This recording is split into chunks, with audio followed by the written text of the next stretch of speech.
Welcome back to the Accessible Art History YouTube channel. This week, we will be discussing the Monuments Men and their impact on art history. They were, and still are, an incredible group of men and women that worked unbelievably hard to save our cultural heritage from being ripped away. During World War II, there was a concern among Allied nations about the preservation of art and cultural treasures. Hitler and his forces were pillaging and plundering, to both finance their efforts and create a grand Fuhrer Museum at the center of the Third Reich Empire. American President Franklin D. Roosevelt created the American Commission for the Protection and Salvage of Artistic and Historical Monuments in War Areas on June 23, 1943. It was a group of about 350 people, including art historians and soldiers. They spent the remaining years of the war scouring the continent, looking for Hitler's secret deposits of stolen works. Thankfully, they were able to recover about 5 million pieces of art from about 1,000 different sites. After the war ended, the Commission's work did not stop.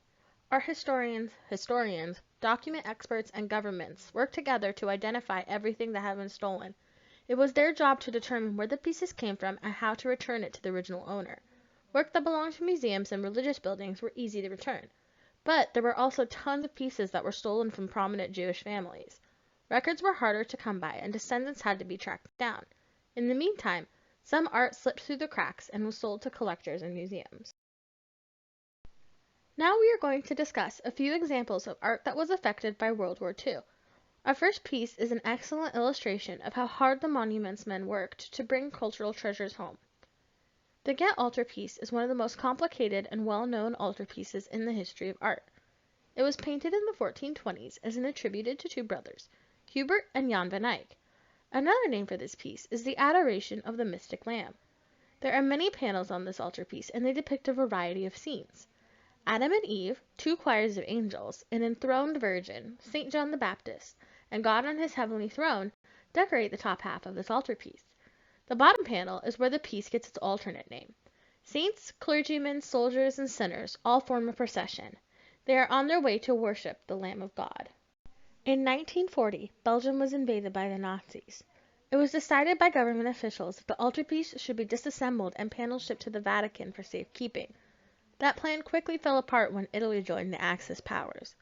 This piece was stored in a museum in Pau, France, where the German forces broke the treaty and stole it for Hitler.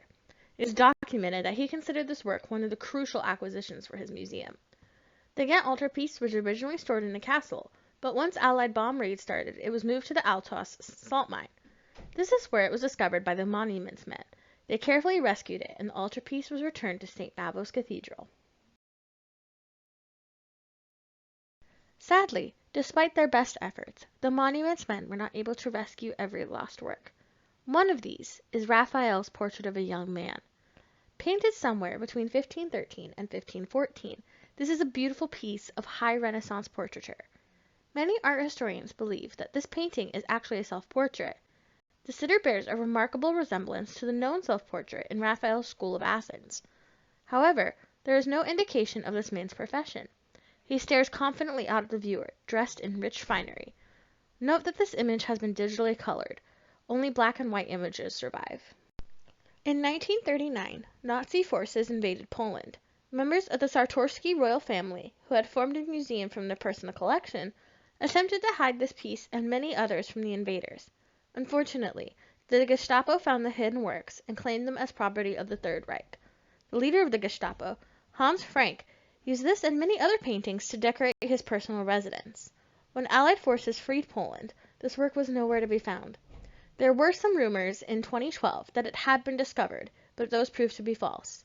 If this painting does come to light, it is worth an estimated $100 million.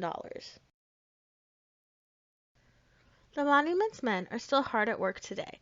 Author and historian Robert Edsel founded the Monuments Men Foundation to continue the search for missing art and reuniting pieces with their rightful owners. If you want to check out their website, it is linked below in the description box.